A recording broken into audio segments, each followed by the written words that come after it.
La première étape fortement recommandée pour la construction de votre maison, c'est l'évaluation du terrain.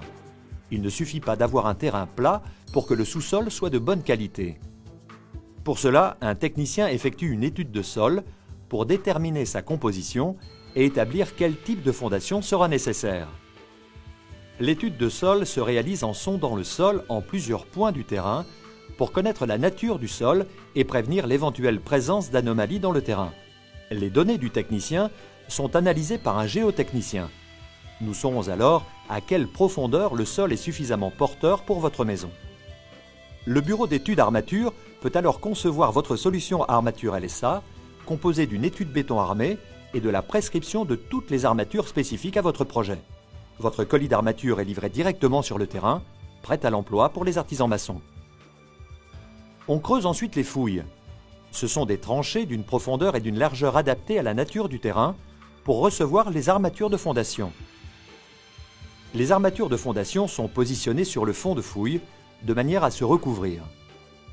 La dimension de ces armatures de fondation, qui sont définies par les charges de votre maison et la nature du sol, assure la stabilité et la pérennité de votre construction. Des armatures de liaison rapide sont installées pour lier durablement les éléments de fondation entre eux.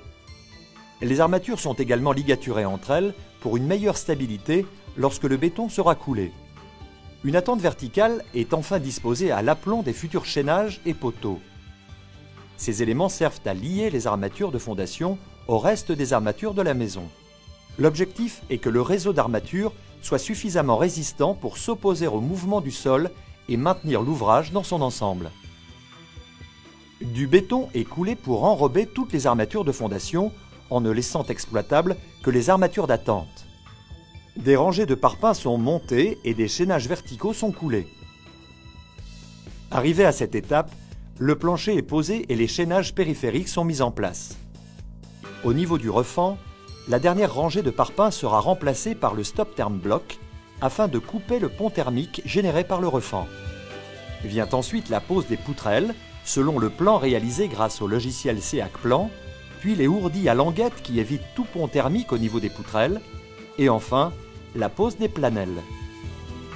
Une fois le plancher posé traditionnellement, les stop term EP en périphérie sont ajoutés pour traiter les ponts thermiques au niveau de la table de compression, assurant une continuité parfaite avec l'isolation des murs. Il n'y a plus qu'à poser le ferraillage et à couler la table de compression. Ainsi, le système SEAC Watt ajouté au plancher isolant permet d'obtenir une isolation thermique parfaite. La première phase de la maison est terminée. Après la construction des murs, le plancher d'étage doit être réalisé en traitant les ponts thermiques au droit de la dalle. Pour cela, on posera les poutrelles sur les murs, puis les ourdis SEAC bois qui auront comme avantage de participer au traitement des ponts thermiques périphériques. Afin de compléter le traitement des ponts thermiques, on positionnera comme au niveau du vide sanitaire les stop term EP en périphérie avant de ferrailler le plancher et de couler la dalle de compression.